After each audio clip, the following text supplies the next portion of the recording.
வணக்கங்க. என் பேர் முருகேசன். சித்தாபுதூர் சிஎம்சி காலனியுடைய குடியிருப்போர் நலசங்கத்துடைய செயலாளராக இருக்கிறாங்க. ஒரு 10 நாளைக்கு முன்னாடி மாநகராட்சியிலேருந்து வீடுகளெல்லாம் கணக்கெடுக்கணும்னு சொல்லி எல்லாம் வயதானவர்களெல்லாம் போட்டோ எடுத்துகிட்டு போயிருக்கிறதா தகவல் சொன்னாங்க. அப்புறம் இது விஷயமா நாங்கள் ஆணையாளர்கிட்ட போய் நாங்கள் விஷயத்த சொன்னோம். இந்த மாதிரி மாநகராட்சியிலேருந்து நாங்கள் எந்த அனுமதி இல்லாமல் எல்லாம் இந்த மாதிரி போட்டோவெல்லாம் எடுத்துகிட்டு போயிருக்காங்க அப்படிங்கிற தகவல் சொன்னோம் நாங்கள். அப்புறம் அதுக்குண்டான ஒரு பதில் அவர் ஆணையாளர் எதுவுமே கொடுக்கலைங்க. நாங்கள் பார்த்தீங்கன்னா ஆரம்பத்தில் ஒரு 3 தலைமுறையாக அங்கே குடியிருந்து வரோம். தாத்தா காலத்துலேருந்து இப்போ அம்மா காலம் வரைக்கும் நாங்கள் இங்கே வாழ்ந்துட்டு இருக்கிறோம். அப்போ அந்த இடமெல்லாம் பார்த்தீங்கன்னா சோளக்காடாக இருந்தது. சித்தாபூரில் விகே மேனன் ரோடு அந்த இடம் சோளக்காடாக இருந்ததுங்க. அப்போ பார்த்தீங்கன்னா அந்த பஸ் ஸ்டாண்டு, அந்த டவுன் பஸ் ஸ்டாண்டெல்லாம் அங்கே கிடையவே கிடையாதுங்க. அந்த காலகட்டத்தில் அந்த ஏரியா பூரா காப்பாற்றினால எங்கள் முன்னோர்கள் தான் காப்பாற்றிருந்தாங்க. அப்போ பார்த்தீங்கன்னா ஒரு அண்ணா வாடகையிலிருந்து 70 ரூபா வரைக்கும், கடைசிக்கு 130 ரூபா வரைக்கும் வாடகை நாங்கள் மாநகராட்சிக்கு செலுத்தி இருக்கிறாங்க. இப்படி அந்த மாதிரி எங்கள் முன்னோர்கள் எல்லாம் அந்த இடத்த காப்பாற்றினால தான் இன்னைக்கு மாநகராட்சியில் அந்த ஏரியாவில் நல்ல ஒரு டெவலப்பான ஏரியாவாக வந்திருக்குங்க.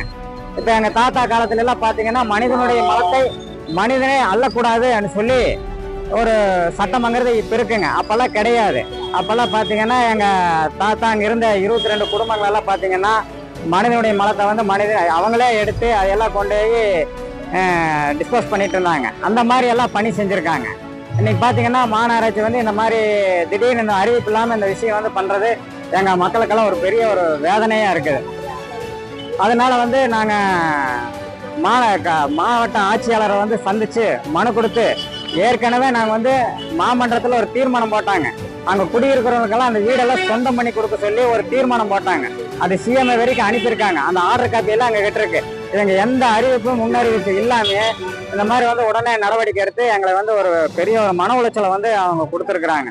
அதனால ஐயா கலெக்டர் ஐயா கிட்ட நாங்கள் மனு கொடுத்துருக்குறோம். நாங்கள் இத்தனை வருஷம் அங்கே இருந்திருக்கிறோம். எங்களுக்கு அதே இடத்துல பட்டா கொடுக்க சொல்லி நாங்கள் மனு கொடுத்துருக்கோம். அதுக்குண்டான ஆர்டர் காப்பி எல்லாமே ஐயா அவர்கிட்ட கொடுத்துருப்பாங்க. ஐயா அவங்க நடவடிக்கை எடுத்து இந்த பட்டியல் சமுதாயத்தை சேர்ந்த அந்த 22 குடும்பங்களையும் காப்பாற்றணும்னு சொல்லி ஐயா அவங்களை நான் கேட்டுக்கிறேன்.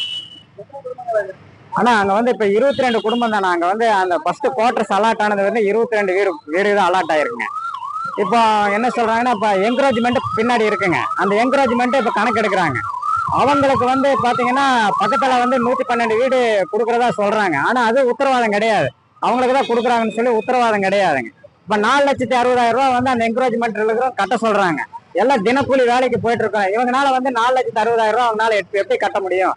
அதனால இதெல்லாம் ஐயா கலெக்டர் ஐயா பரிசீலனை பண்ணணும். பரிசீலனை பண்ணி அந்த 4,60,000 ரூபாய் அந்த பணங்கிறத அந்த என்கரேஜ்மெண்ட்ல இருக்கிறவங்களுக்கு அவங்களுக்கு தொகையை குறைச்சு இலவசமாக கொடுத்தாலும் ஒரு நல்ல விஷயமா நாங்க எதிர்பார்க்கிறோம்.